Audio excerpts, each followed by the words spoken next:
Policy नहीं तो कोई भी बंदा। इमरान भट्ट साहब, जैसा कि इन्होंने कहा है अहमद जवाद भट्ट साहब ने कि ये यकसा तौर पे हर शहर, हर गांव, हर जगह, छोटी बड़ी कोई तमीज़ नहीं है, हर जगह ये काम हो रहा है। लेकिन ये काम तभी होता है कि जब वहाँ पे तैनातियाँ मेरिट पे हों। डीसीओ से लेके एसएचओ तक, एहलकार तक, सारे जो हैं वो मेरिट पे। यार ये वैसे पाकिस्तान की बात हो रही है, पंजाब की बात हो रही है, या किसी को अमेरिका के किसी शहर की बात हो रही है कि जहाँ पे मेरिट पे जो है वो तैनातियां हो रही हैं और मेरिट पे सारे काम हो ही जा रहे हैं।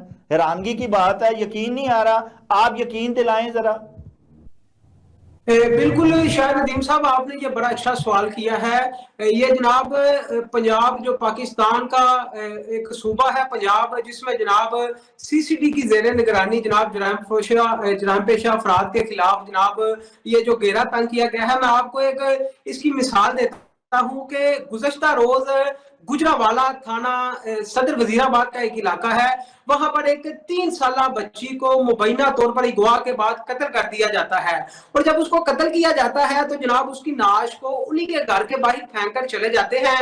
जिसके बाद जनाब उनको, उस बच्ची को जो अहले खाना वाला होते हैं वो अपनी मदद आप ढूंढना शुरू कर देते हैं। उसके बाद जब ये खबर हमारे तक पहुंचती है, इस पर मैं एक वीलाग करता हूं। उसके बाद हमारी पुलिस के आला अफसरान जो सीसीडी के जिला के इंचार्ज हैं, अंसर जवेद मोहल साहब बड़े बहादुर पुलिस ऑफिसर हैं, मैं जनाब उनसे राब्ता करता हूँ, दीगर पुलिस अफसरान से मेरा राब्ता होता है और मैं अपने विलाग में इंकशाफ करता हूँ, ये वाज़ेह अल्फाज बोलता हूँ कि 24 घंटे के अंदर अंदर इसका मुलजिम गिरफ्तार किया जाएगा।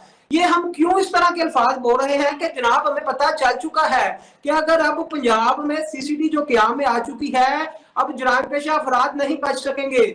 जिसके बाद जनाब शाह साहब जब तकरीबन 19-20 घंटे जब गुजरने के बाद जनाब पुलिस ने उस मुलजिम को गिरफ्तार कर लिया